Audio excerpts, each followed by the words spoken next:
Okay, everybody. Quiet in the studio. Fire in the hole. Well, hello there. This is Ab Fab, your absolutely fabulous, good-looking, delicious digital pub landlord of that wonderful place called Cheshire Matters.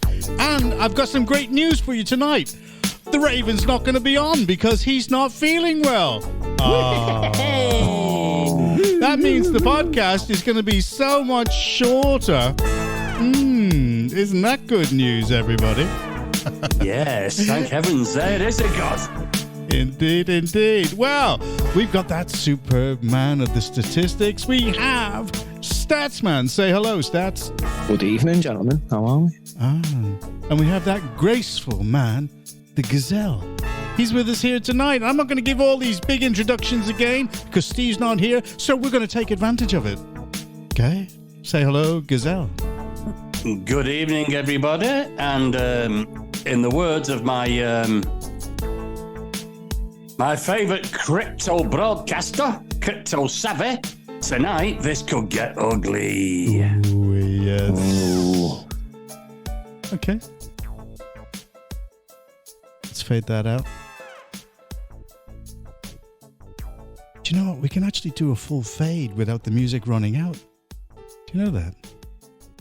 It's a first, isn't it? It is indeed. There you go. All right. Hey, Mark, I really enjoyed going around, well, all around the Wrekin to get to Little Neston with you. That was fun, wasn't it? That was fun. And I suppose that the word will get out now that we've been asking people around about what they think of their councillors. Yes, and we're garnering all this information, gathering it up together to put together in a report, which is going to be delivered at some time, an appropriate time, to let everybody know whether or not the people of Cheshire West and Chester think that their councillors are fair value for the money they're paying for them. Someone does, because they keep voting them in.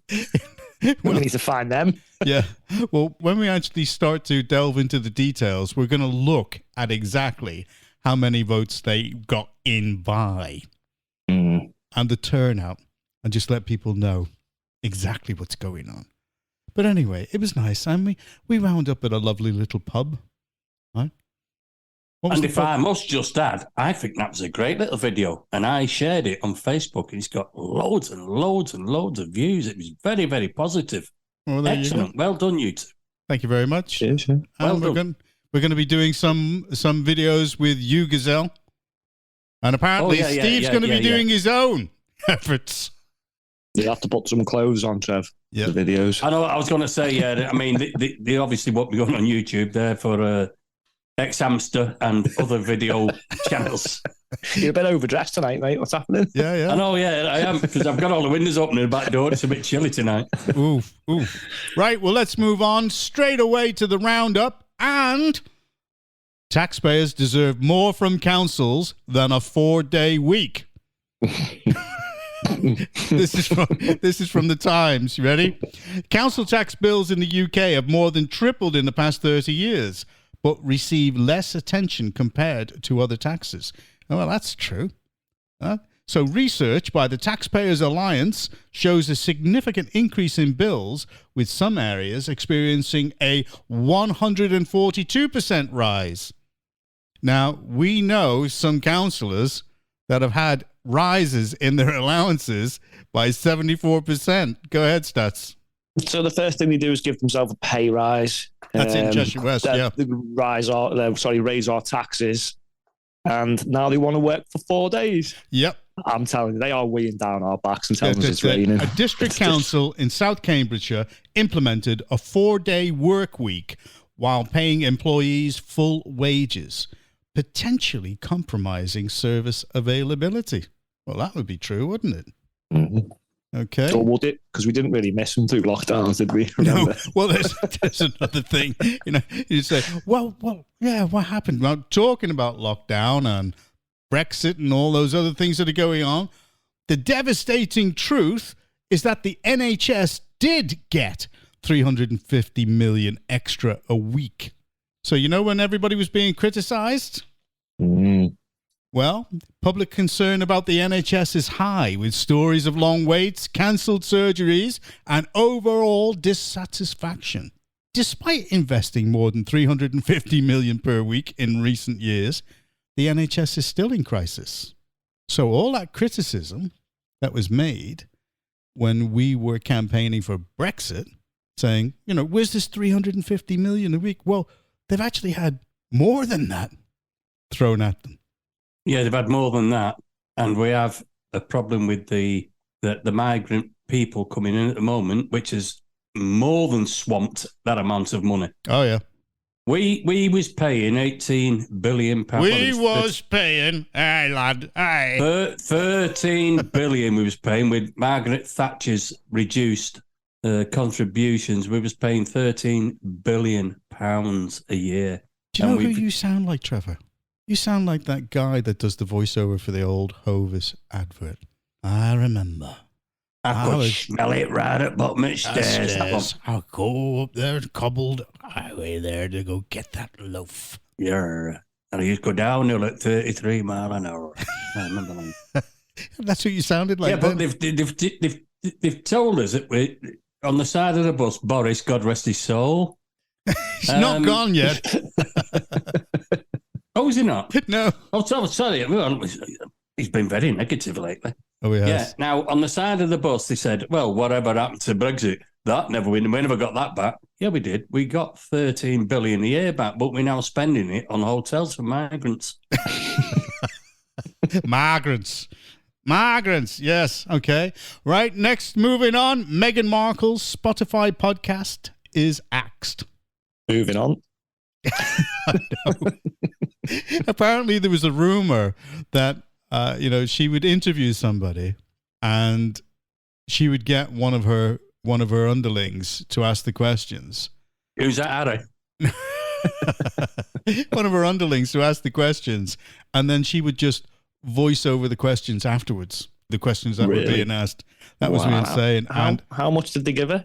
It's not for Harriet, really, wasn't it? It was $20 million. Wow, think what we could have done with $20 million deal with who was at Spotify. Well, I'll tell you what, we're looking to spend that 20 million somewhere. Wink, wink. Ooh. Well, one of the Spotify execs, Bill Simmons, has criticized Prince Harry and Meghan Markle, calling them effing grifters. He did it live on a show.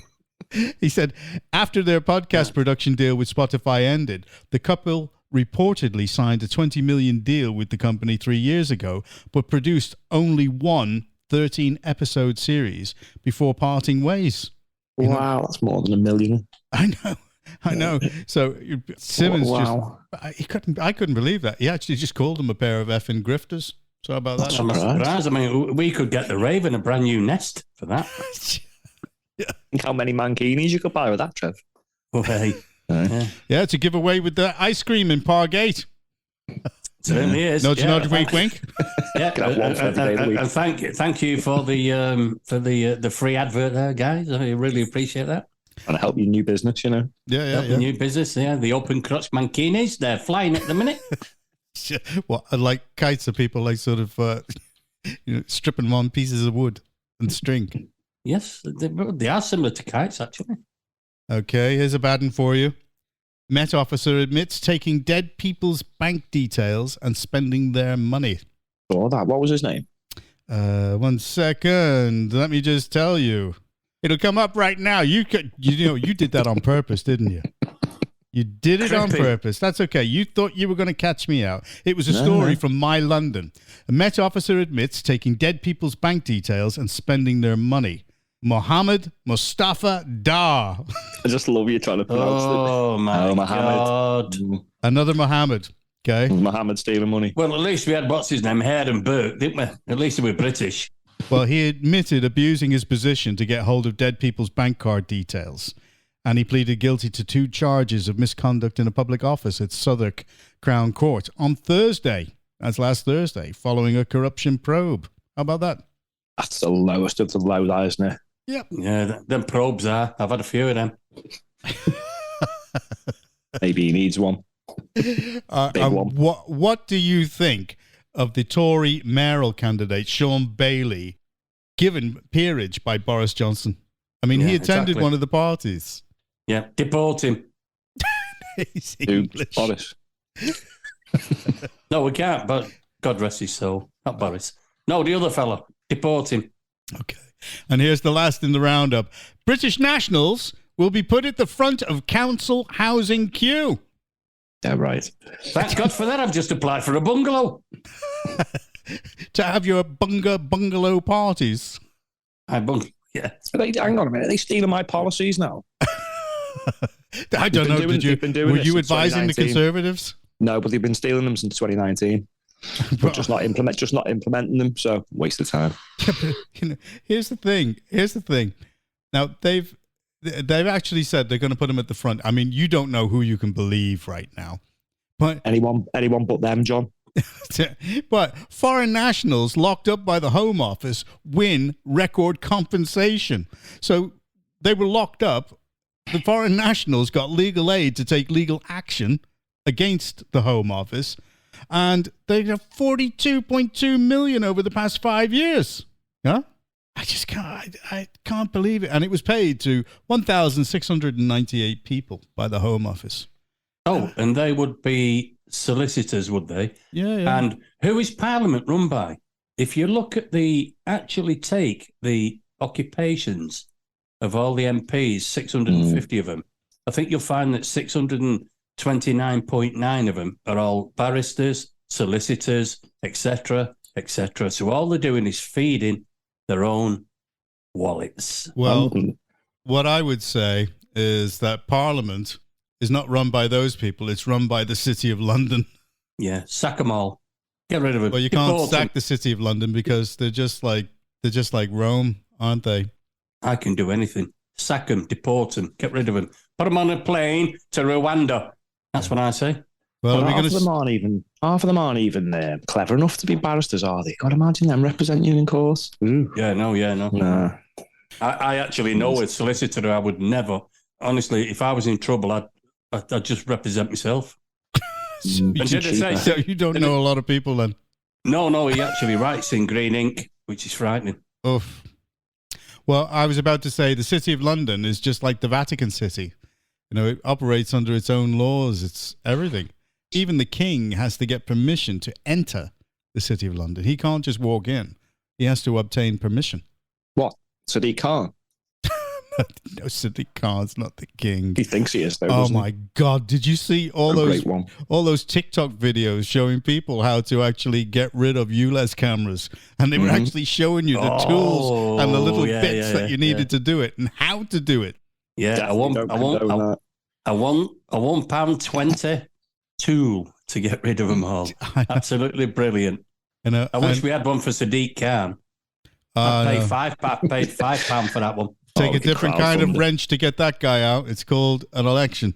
Yeah, or a crowbar. That's the only way you're ever going to get him away from there. Well, it doesn't matter whichever way. It's the election that's going to get him out. But I think he knows he's going to lose this next one. I think he knows it. Well, let's hope he does. Indeed. Well, I have to say, I've only got one more. Okay, to say, and it's a parish council war over a libelous notice board. It's another one of those small stories about a parish council. And a parish council is at war over a letter announcing mass resignations over unacceptable behaviour of councillor displayed in the community notice board. And nobody will own up to hiding the key, so they can't get the notice out. I reckon it was Jackie Weaver. Oh. You have no authority. I couldn't believe it.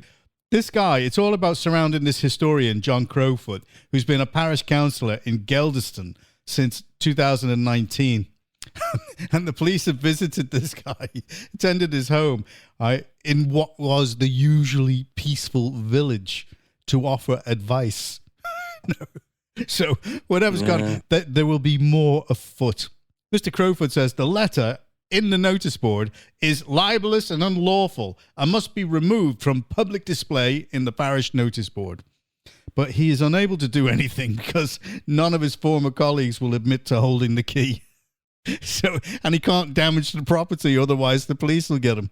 So somebody's going to have to come up with something, over it. But yes, it is one of those things, I don't know. I just... What's his name again? Crowfoot? Crowfoot, yeah. Crowfoot, well, we've got one of them. They're trouble causers, and we're similar. We've got a raven, yeah, and they've got a crow, yeah. They've got crow's feet as well, so we know that. Yes, okay, we see the link there. We could see the cogs moving in your head on the video to come up with that one there. Okay, one final thing to end on a slightly happier note. I saw a tweet tonight, and it was by Lee Hurst. You remember the comedian Lee Hurst? I just got him, yeah. Yeah. Well, he's turned around and said, and this is going to affect you, Gaz. I'm telling you now. You ready? He said, Rye College in Sussex is to be sued after a pupil identifying as a gazelle was eaten by two other pupils identifying as lions. Well, I don't think that's very funny. And fancy that catching your eye. It just so happened, There we go. So, all right. Okay, on that funny note, let's move on to the national. And not very funny. Is the national, the dangers, and this is one that you're going to love getting into, the dangers of central bank digital currency. All right. Now, first question is, what is CBDC as it's called? It is the central bank digital currency. And it's a form of digital money that a central bank, like the Bank of England, can issue rather than taking the form of a physical note or coin. Would you like to carry it on from there, Stats? Yeah, they make it sound really nice, don't they? Well, the reason we're going to discuss this is because there's a consultation which has actually been extended. I think it was meant to, what date are we on? I think it was probably the 7th of June it was meant to close, but they've actually extended it to the 30th. Yeah. So, and a couple of people have actually contacted me mentioning this, the Raven as well. So I thought maybe we need to get this out there, get a few more people signed up to it. So if you want to go, Big Brother Watch have actually done a template. So if you go on their website, they make it nice and easy for you if you haven't got the time or you don't know the subject in depth. But in a nutshell, it's state surveillance, isn't it? Eventually, that's how it's going to be used. I mean, you've seen the IMF talking about how they can control how the money's been spent. Yeah. That to me is atrocious. It can be fully trackable. So literally banks could be ending up telling us how we spend our money. And if people say it's never going to happen, look at Canada during the lockdowns. They literally froze people's bank accounts and everything. So it'll end up like the social credit system in China if we're not careful here. Do you think that the EU might take it up so that we could actually get some proper accounts from them? Not the corrupt EU. Okay, yeah. So they'll be able to hide their money even easier now, won't they? You see, when they control it all. Indeed. Well, what it says in that template, it says that the government's proposal is going to allow surveillance of your transactions, enable your money to be programmed to limit spending. I didn't like that one. Disadvantage migrants, ethnic minorities, older and poorer people, and rely on an ID system and risk digital ID, bank theft, and fraud. Now, we all know what AI can do now, and especially with pictures when you're using applications like Midjourney and DALL-E. I mean, you can actually take anybody's picture and you can superimpose it on anything with any background. Yeah, you're right there. That wasn't me in that video. I'll just state that now. Well, we weren't mentioning videos. We were talking about pictures. But anyway, let's go through those one by one. Allow surveillance of your transactions. Now, already right at the moment, banks surveil your transactions. And don't let anybody tell you that they do not look and see what you do across all of their customers and the information that they draw. Now, the second thing is, where all those transactions are concerned, they also interface with HMRC. So HMRC can gain access to your bank accounts. Now, the bit that I find a bit suspicious is to enable your money to be programmed to limit spending. Anybody want to come in on that? Because I will. Go on. Yeah, this happened in Greece in 2009, I think it was, when they actually went kaput. And I had people speaking to me, my customers, who were saying, well, that's our money. You can't do that with our money. I said, well, they actually can, because they've done it in Greece. Now, this digital currency is just it's a huge step to complete control of our life and finances. Yep. And they, whoever they are, have been trying to establish a cashless society for years and extending it massively with COVID. Just think back to COVID. Yep. Oh, you can't touch those coins. They could be full of COVID.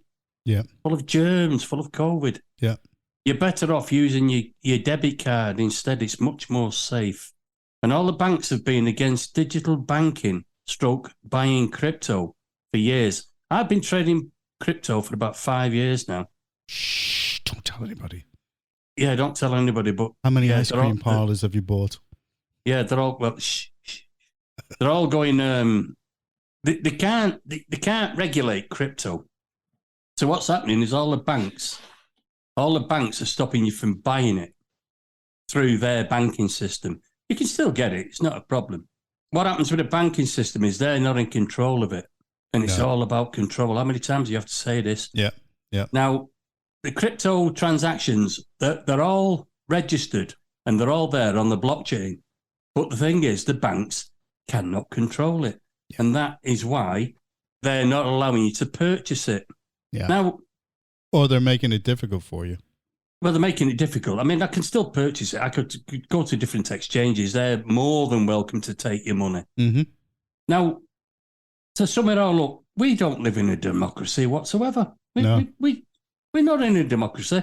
We live in a stealth communist state, and that's a fact. We've got more CCTV cameras than any other developed country.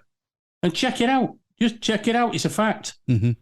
We are surveillanced more than any other developed country. Again, I know. It's all in plain view. It's all in plain view. CIO, check it out. Simple. And our data is all stored by the government, and now they want more. Oh, yeah. They're doing cashless digital monitoring. That's all they're doing. Yeah. They want to know what you're spending, when you're spending. They can already see where you are. Yeah. But again, here's the big but, and that's only if you're British, though. If you've got a national insurance number, etc., they've got you pinned into the system. If you're not in the system, you can do what you wish. That includes your black market, cash payments. I don't know how that's going to evolve, and maybe this is a way of stopping that. It's got to be said. It's no good shirking away from it. You've got migrants working in cleaning places at the moment, washing cars, etc., and there's a massive black market that are getting paid cash in hand, which are migrants that have come into this country that are working. That's a fact. Now, whether they're trying to stop that, but I still don't think they're going to stop it. Well, the thing I wanted to point out, because was the third point, and then I'll bring Mark in on this, because you're talking about the migrants. It says here that the proposal would disadvantage migrants, ethnic minorities, older and poorer people. And just before I bring Mark in, there is a flip side to some of this, because one of the nice things about what you can do is the ease of which you can utilize these debit cards and all the rest of it. Because, you know, if anybody's ever gone traveling in London and you need speed to get through somewhere, it's a lot quicker to just tap your card than it is to put a paper ticket through. Yes. So the swings and roundabouts, but what we're talking about here are the dangers of the data. Whose data is it? That's the big question. Sorry, Jonathan, you've hit the nail on the head there. Yep. Yes, it's convenient. Nobody can disagree with that. It is dead convenient. It's fast, it's easy, it's good. But what the government are proposing is total control. They're proposing total control. They want to know what you're spending, when you're spending it, how you're spending it, what you're earning. That's different. Over the stats. You'll find videos, like I said, of the IMF admitting what it's for. And Rishi's probably, this has been in the pipeline for a while, hasn't it? Because he's took his orders from above. I know we keep saying this, but it is another form of total control. Now, what about you just mentioned the data? It's a massive security risk. Is it safe from hackers, etc.? You know, because they're getting into every system under the sun, even government ones. So you're going to wake up one day and your money's gone. It's not good. But what worries me is Rishi. He said we've got shared objectives. Now they always do this when they're trying to coerce people, like Trev. So we don't live in a free society, because a free society should be free from coercion, and that's not the case in this one. What he says is shared objectives for these central bank digital currency, that's a mouthful in itself, should be transparency. Right, okay. What from the Conservative government? Sorry, fake Conservatives, very transparent. Abide by law. Okay, and sound economic governance. Wow. From the ones who've destroyed our economy for how many years? He just put all these buzzwords in to make it sound really appealing. He stands there with his big smile on his face, but we all know what this is for. It'll be linked to all the different systems, like the digital IDs, and it'll be linked to carbon footprints, and it's going to be a social credit system. Like they say, whatever the government frown upon that you're not allowed to purchase, you won't be able to buy it. Simple as that. It'll be like alcohol. It'll build up and up and up, won't it? Yeah, it'll be like alcohol. You know what it's going to be like? It's going to be like all these laws they bring in, like for terrorism, and it never gets dropped, and it just escalates until they use it as a stick to beat you with. Well, basically, to sum it up, it is an erosion of your freedom by stealth. Yeah. And they're just expecting you to say, oh, that's a good idea. That's good. When you've got HM Treasury working hand in hand with the Bank of England, and they're going to be taking into account all the big stakeholders, the biggest stakeholder is the people of this country, the citizens, the real citizens of the United Kingdom. And have you ever noticed that when these things come in and they're raised about these changes, it's just the same way as a local council will say that they've given notice by putting a sign on a lamppost, but they always leave those signs on the lampposts above head height. So you have to strain to go look at them. Or they'll put adverts in the local press, tiny ones in the back pages. Tell me how many people in the local press look at the back pages in the adverts. Exactly. Hardly any of them. It'll never be followed by them. It will never, ever affect them. As your Downing Street parties at the moment, the rules are all made for you, not for them. That's right. I would agree. I would agree with you. Well, if nobody's got anything else to comment on that, I think what I'll do is in the write-up, I will put the link to that consultation there, which is to the Bank of England.co.uk, paper/the-digital-pound-consultation paper. Oh, yeah, the Ravens. He's waving his pencil. Oh, no, he's not. He's not there, is he? He's not there. Sorry. He's not well. I thought he was there. He's not well tonight. I think he's been pecking at a few things he shouldn't have been. That's my opinion. I think Elaine's pushed the pencil where it shouldn't have gone. I think that's why he's got a temperature. Ooh. Because a doctor once asked me that about my back passage. Are you sure it was a pencil and not a thermometer? Oh, it looked like a pencil. Ooh. What are you doing spying on that man and his relationships with his wife? Get the hell out of here. Right, okay, we're going to move on to the local, and this is Cheshire West and Chester, our favorite people. They reflect on lockdowns.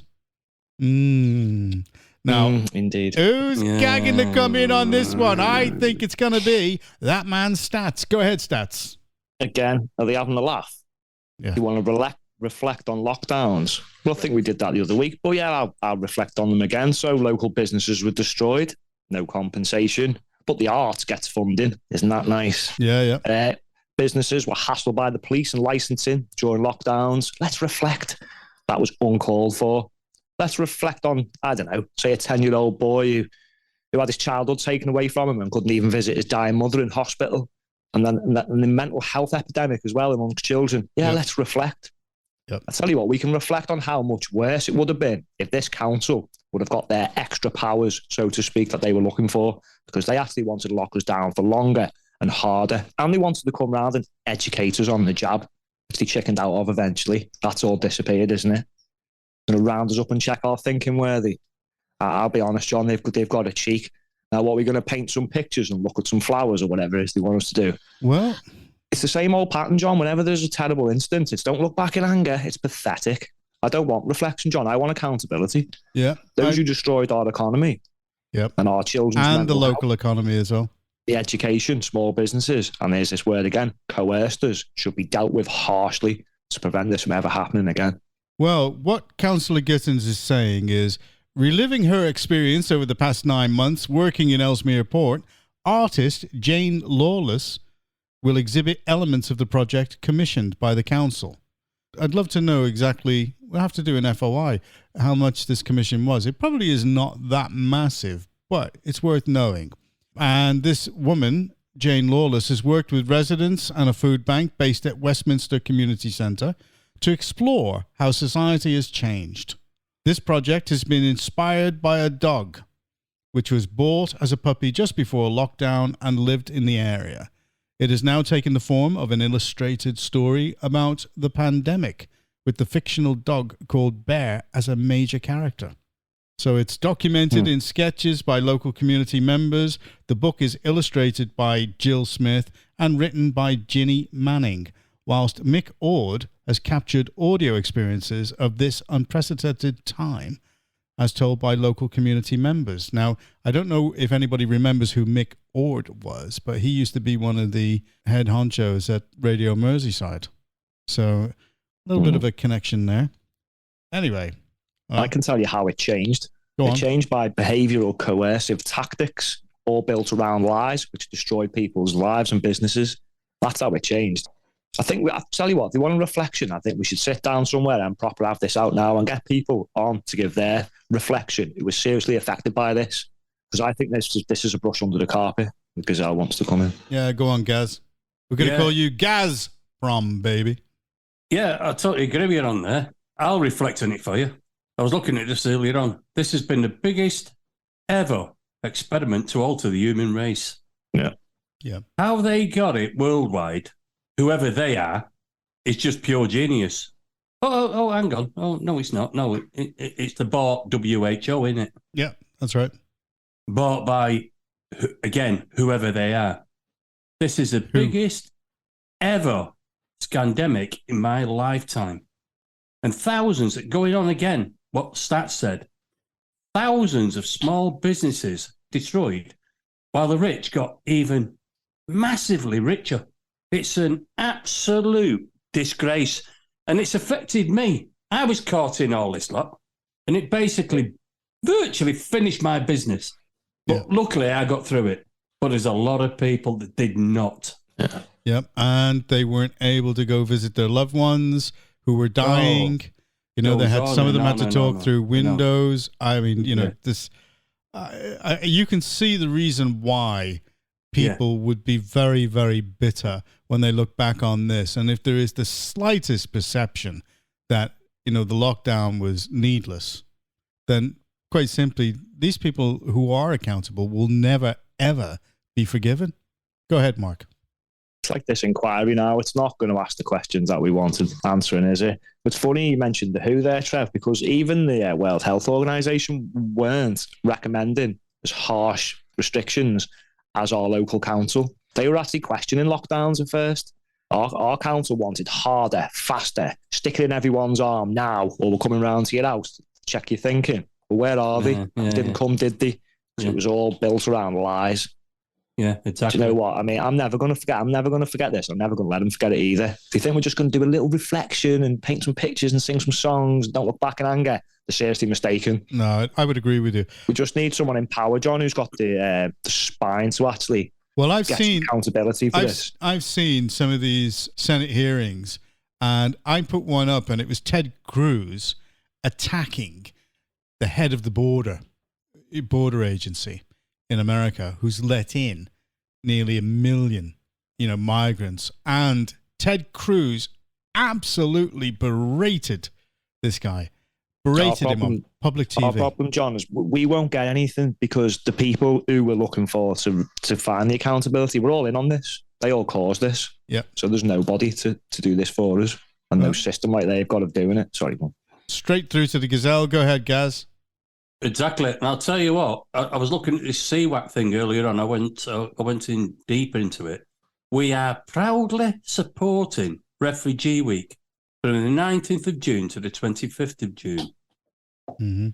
I'll tell you what, I wonder if Nottingham are celebrating that. Oh, no. No. Yeah, no. I know. Yeah. I know that's a low blow. Right. I understand that. No, but I've got to make that point. And I wonder if Nottingham are celebrating that at the minute. And I don't think they will be. Now, CWAC, they've got lots of activities going on. They've got coffee mornings all through the week. Yeah. For all the migrants, immigrants. I don't know what to call them anymore. They're trying to normalise something that isn't going to work. Yeah, well, I'll just be branded if I call them what I want to call them. Anyway, so now CWAC, they've got all these activities going on, like I say. I'm all for that in a perfect world. Of course I am. But what about our own? What about the homeless? What about struggling? What about food banks? What about the interest rates going up and up and up? Putting us out of flaming houses. Well, that's the thing is, that's the reason why I wanted to mention that story in the beginning about councils going on to 4-day weeks and not delivering services while their rates go up. We can go on about this for 5 hours on the podcast. They're putting us out of our homes, yep, via mortgage rates, etc., whilst putting whoever they are into hotels. Yep. It's beyond belief. It's black and white. It's unbelievable. It's unbelievable. Sort our own system out first. Yeah. Stats. For God's sake. You need to get the priorities in order. They're distracted. That's exactly what Trevor's saying. Yeah. Like this migrant thing and this pride, and now it's youth pride because now they're coming for the kids, aren't they? Like Joe Biden said, they're our kids. No, that my kid is my kid. Stay away. Just distracted from the day-to-day running of the council. Well, that's the whole point of it. Do your jobs. Forget about all this other stuff. It's got nothing to do with you. Yep.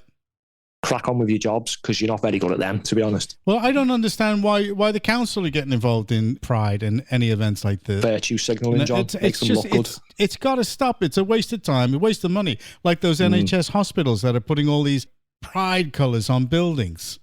Yeah. Just shut up. Live your life. Yeah. We don't need it. We don't need it ramming. You see, Lawrence Fox, he just said it straight out. He burnt a pride flag in his back garden, and he was wearing a T-shirt that says, "Pride comes before a fall." Right. Come to a tipping point, because we weren't bothered about all this stuff until he started coming for the children. Yeah. And now everyone's really angry. They're angry. And there's going to become a point where it's not going to happen anymore. But the lesbians, the bis and the gays, they're not happy about it because they feel that they've been hijacked by the trans mafia. They feel that they've been hijacked. So, the council should just get on with the job of just doing what councils are supposed to do. This is one of the reasons why we're actually going in and checking to see whether or not they're value for money. And it won't just stop at councillors. We can go in and we'll actually check the council because there's quite a few questions to be asked there of the chief executive. Let's not be frightened about it, but let's finish off that story and let's just say that there are 6 areas where the spaces to reflect are being created in Castle Park in Frodsham, Grosvenor Park in Chester, Winsford Marina, Stanleyfields Park in Neston, and Whitby Park in Ellesmere Port, and Marlbury Park in Northwich. Those are the 6 areas that are being chosen for the areas of reflection. To my mind, if you want to reflect on something, go to a local church and just sit in the pew. Quiet. You mentioned Marbury Park. That's my favourite place ever. All right. Well, that's going to be another point of reflection. To reflect what? Well, it's the lockdown.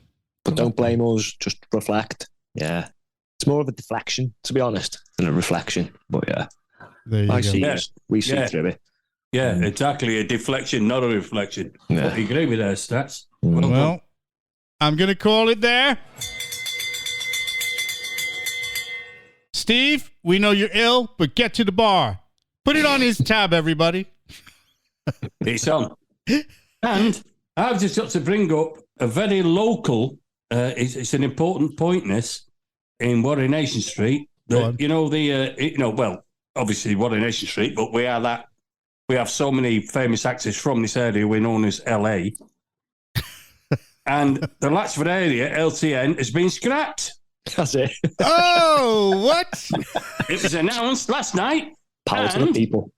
Well, now that's funny you should say that. I think it's the Latchford women. You remember that woman that turned around and said, "My dog's Dodger is bigger than that," to this guy that was flashing it. Don't mess with LA. Don't mess with the women in Latchford.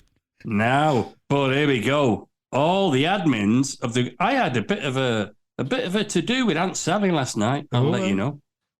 Aunt she Sally. rang me up and she went, "Yeah, well, it's been quite good." I said, "No, it's not been good. No, I disagree with you totally." Now, all the admins of the group, remember when I put all the videos up, stats and all that lot, when we went out to the thing and all that, yeah? And they're all praising themselves on a fantastic campaign, all brilliant and all that stuff.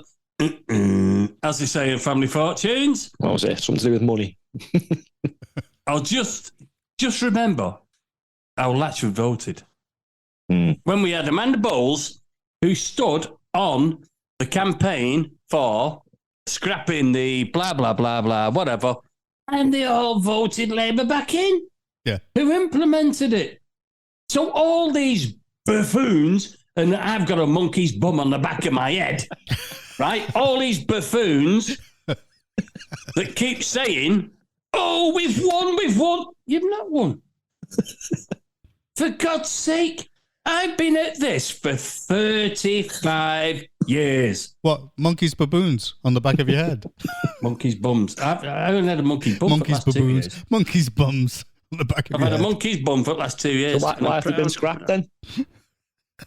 Or have they really been scrapped? Have they really been scrapped? Or, stats, well said, have they been moved? Ooh. So will this go across to my area of Orford, where I will be flashing all my white bits and campaigning and saying, "What the hell's going on here? Got this." Are you going to be wearing your mankini while you're doing it? My open crotch mankini. I keep mentioning open crotch because I think it's going to fly. Well, something's going to fly. Flying low. Yeah, that's it. Okay, well, is that your shout out or shout down? Well, it's my shout out and shout down, actually. Oh, well, there you go. Right, move it over. The thing is, anyway, I'm off now. I'm going to get my my fish and muchie peas for my tea. Right, okay. Right, Stats, your shout out, shout down. Go on the chipper. I was waiting for our landlord to say, "It's not muchie peas, it's mushy peas." But he didn't say it. All right, it's not muchy peas, it's mushy peas. Oh, no, you can't have it all your way. Now, if you can change the English dictionary, as you did about three or four podcasts ago, you said coop, not soup. So I am going to go with munchy peas. Right, okay. There we go. All right, no wonder Trevor's fan club is around about 75 to 85 years of age. Yeah. Okay, Stats, go on. Give us your shout out, shout down. I'm going to do something positive for the change, I think. Go on then. I'm always shouting at people, aren't I? So this is a shout out, and it's a positive one, to a Christian teaching assistant named Kirsty Higgs, who's won an appeal overturning a previous ruling that upheld her dismissal. Now, she was sacked for sharing 2 Facebook posts that raised concerns about how transgenderism and compulsory sex education was to be taught in her son's C of E primary school. Yeah. She's found the same books that we discussed on the gender special. So this is good. Handing down judgment today, the president of the Employment Appeal Tribunal, I'll just read what she said. She said, the freedom to manifest belief, religious or otherwise, and to express views relating to that belief are essential rights in any democracy. Well, that's debatable whether we live in one of them, but whether or not the belief in question is popular or mainstream, and even if its expression may offend. Well done. What a judgment that is. Yeah. Wow. I like that. Going forwards, isn't it? Well, I'm going to give a shout out to those 2 ladies that we met in Parkgate who turned around and said, I don't know if you watched it. She said, yeah, I did, yeah. She said, "Oh, no." We asked them, do they know where Little Neston is? And the answer came back, said, "No, They said they thought that we were tourists. And I turned around and I went, I said, no, if we were tourists, we would have gone, take pick. Pick. Not got that one. They burst out laughing, but they didn't know where Lytton Neston was either. So there you have it. So my shout out is for those ladies. And it was a brilliant, lovely, lovely day. So there we go. We're going to end now and we're going to say, isn't that a wonderful noise? The end credits. I'll tell you what, that music is so catchy. It's an earworm. It's an earworm. It's an earworm. You listen to it, you're whistling it for 3 days. Oh yeah, it's an earworm. Yeah. It's called Moving On, and I wrote that while you were in the room. You remember that, Trev? Yeah, and I've had worms ever since. I can't get rid of the sobbing things. I've been to doctors and I've had tablets. But anyway, the mosquitoes got me.